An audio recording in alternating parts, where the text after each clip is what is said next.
The Security Service of Ukraine is calling all right-minded and loyal citizens to collaborate with the authorities. Report all known cases of stalking. Do not let the looters hide behind your backs.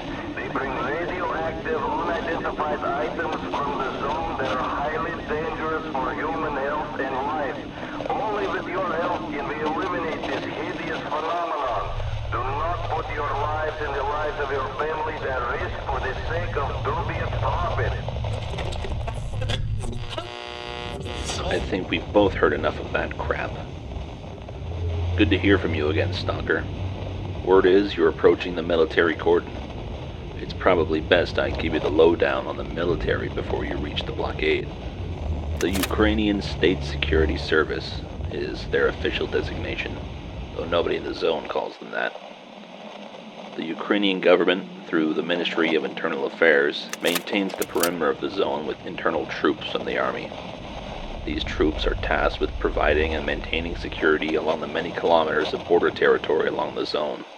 Their objective is to prevent unauthorized stalkers from entering the zone, and by extension, stopping them from taking artifacts out of the zone to be distributed to the outside world without government supervision. Of course, that's just their official statement.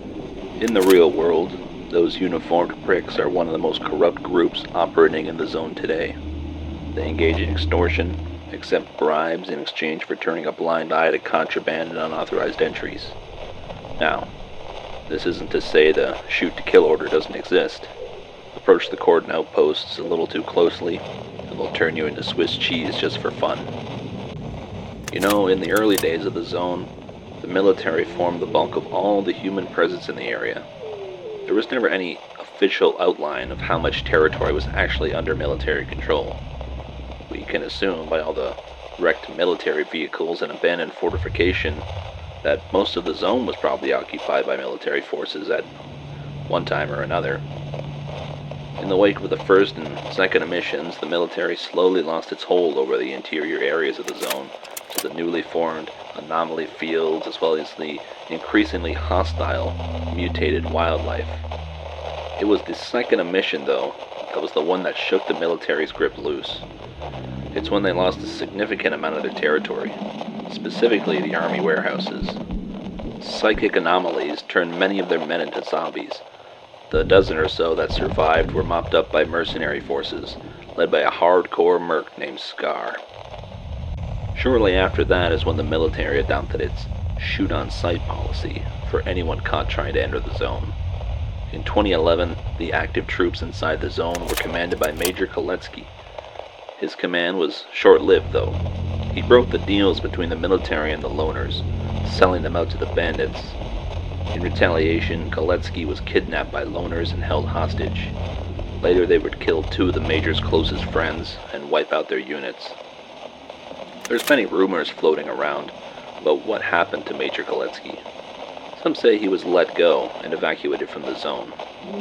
Others say the loners executed him. I wouldn't pay much attention to campfire gossip, though. Anyway, by 2012, they have a new commanding officer, Major Kuznetsov. He has succeeded in fracturing the unity of the loner faction, and it was he who took control of the military forward base in Agroprom. The military has launched two major operations in recent memory. After the infamous stalker S.T.A.L.K.E.R disabled the Brain Scorcher, they launched a major offensive, Operation Monolith. This operation involved elite Spetsnaz units, BTR-80 APCs, and the Mi-24 Hind gunships. The objective was to take control of Pripyat and the Chernobyl nuclear power plant. However, the military charged right into the fortified Monolith positions and were killed in an intense battle. This battle was followed by a third major emission, which killed any survivors and wiped out any gains the military had made. The military would launch one more major offensive, Operation Fairway. This time, they would use only air assets to bypass entrenched Monolith positions and take control of the Chernobyl nuclear power plant for good. The helicopters were equipped with anti-emission protection, and the soldiers given special equipment to protect themselves. However, the helicopters were swatted from the sky by airborne electric anomalies. The operation ended in complete failure. Nobody but the military knows what their future plans might be. Another offensive to control the zone, or maybe they'll just stick to containment and strengthen the cordon. Whatever their plans are, giving up isn't one of them.